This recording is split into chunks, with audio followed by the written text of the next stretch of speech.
Well, tonight, as he takes to the bully pulpit in the well of the U.S. House of Representatives, Joe Biden will be speaking to the country as a candidate and as its current president. While he will have guests there to call attention to issues he wants to drive home to voters, like the need for more funding for Israel to fight off Hamas, guests of lawmakers like the loved ones of late Roseville Marine Sergeant Nicole Gee will be in attendance to show their disapproval of his policies.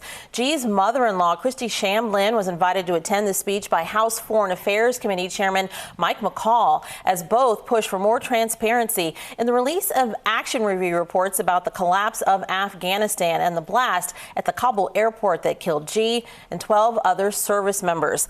Live with me now, Fox 40's political analyst from both sides of the aisle, Republican strategist Tab Berg and Democratic consultant Andrew Acosta, to discuss how Biden might avoid the pitfalls and work tonight's speech to his advantage. Good morning, gentlemen. Morning. Christy Shamblin, and the House Foreign Affairs Committee Chairman, who's a Republican, on national TV yesterday speaking out about the deadly bombing that happened at the Abbey Gate at the Kabul airport, which took Sergeant Gee's life and those of her colleagues, and then not getting what they feel is an appropriate level of response from President Biden since 2021. They've even accused the president of stalling progress with meetings that had just been set with his Secretary of State this week.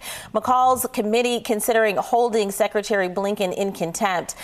Tab, how does that kind of scenario, when people know those folks are sitting there in the gallery, how does that affect candidate Biden as he speaks tonight, but as president?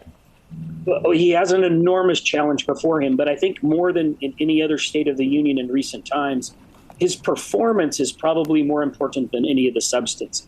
He has got to demonstrate that he has the mental faculty, that he doesn't come across as frail or confused, which is even, I think, more important than those issues. But then he has the challenge of those issues, because the Afghanistan, it was an absolute bungle from the beginning of his term. And so I think most of the State of the Union is going to be him trying to move the debate away from the critical issues of the border, the economy, and try to get it to be all about, well, Trump is a bad guy, and focus on some social issues like abortion. All righty, Andrew, just let me ask you, because the whole situation with Sergeant Gee is local to us here. There are other wars that people are upset about right now. I don't know if you're not connected to that specifically, even though we have tons of military members here, so they might be. Are people gonna realize or reference when the camera turns and maybe shows off Sergeant Gee's mother-in-law and the House Foreign Affairs Committee Chairman in their seats that what really happened then? Is that going to affect Joe Biden as a candidate?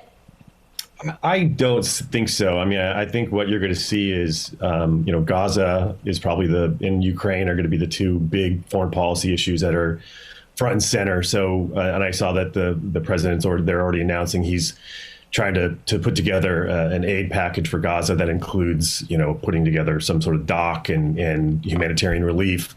So they're going to try to use everything they can to get out ahead of some of these issues. But I'm not sure if the Afghanistan issue is going to be the biggest one. Obviously, it's a long list of things that are top of mind right now, as Tab mentioned: inflation, the border. And the president, as your previous guest had mentioned on this, that he's going to try to change the subject to social issues around, pro-choice and Roe v. Wade and, the in vitro issue that just popped up as well. All righty.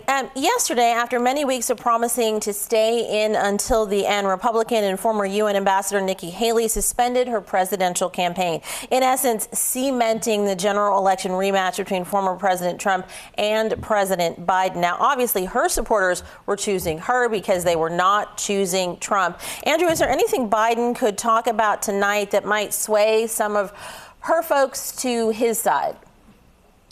Well, I think, if they're not for Trump and they were for Haley, then they're going to have to figure out, what they're going to do next. And, this is the problem we're seeing, right? We just went through a primary on Tuesday, which had horrible turnout, which is driven by top of the ticket. I mean, it's not, the mayor's race that drives turnout. It's what's at the top of the ticket. And clearly what we saw and what we're seeing is that there was not much energy. And that's a problem going forward. And that's a problem that could spill into November when voters are looking at these choices and thinking, why bother? I don't like either choice. And that's really the problem I think that we're seeing in California and every other places as well. But the Haley voters are going to have a hard time figuring it out. If they're anti-Trump, then they're going to have to make a hard choice going into November. Okay, Tab, do you see President Biden picking up any of the Haley supporters? No, and I disagree with the premise altogether. I think the Nikki Haley voters were pro-Nikki Haley, and they loved what she saw. They saw her as one of the most commanding ambassadors we've ever had at the UN, that she can be firm on principles and maintain a conservative thing without a conservative ideology, without being angry. And so I think that the Nikki Haley voters are, and it's really that ball is in Trump's court now. He can either continue to push against anybody who's not with him at the beginning, or he can demonstrate the ability to bring folks on board. And if he shows some graciousness and some class with Nikki Haley, I think all of those voters jump on board with his campaign. Well, we will definitely have to wait and see about that one. We're starting to run out of time, so I want to ask, what kind of bump does a candidate expect, or a president expect to pick up if they are also a candidate at the same time delivering this State of the Union address? Because there's no way voters aren't looking at that and thinking about their next vote. So we know the polls have not been great for Biden. Is it maybe 3 or 4 percentage points? Is it 5 to 15? What usually happens, Andrew? I'd be shocked if it was 5 to 15 unless, there was something amazing that happened. As everyone's going to be focused on, can he complete sentences? Can he, have high energy? No gaffes. Well, that's the thing. And that's kind of what everyone's just that's narrative now. He's an older gentleman that, he's not young. So, that's where it is. I mean, I don't know how you get around it. He's not going to get any younger going forward. And, but one thing that Tab said I have to address, the word class is not something associated with Donald Trump ever. So I would be hard pressed to see that that Trump now shows class to voters when he's on this revenge tour. So that's the backdrop. It's Biden and a little bit of stability, and then Trump and chaos. All righty, and Tab, we just quickly have to get you in here. Any kind of bump, a couple percentage points? I'm sorry. They set the bar extraordinarily low for Biden in this speech. He basically just has to not drool into a cup during the thing for him to be considered a pretty good performance for him.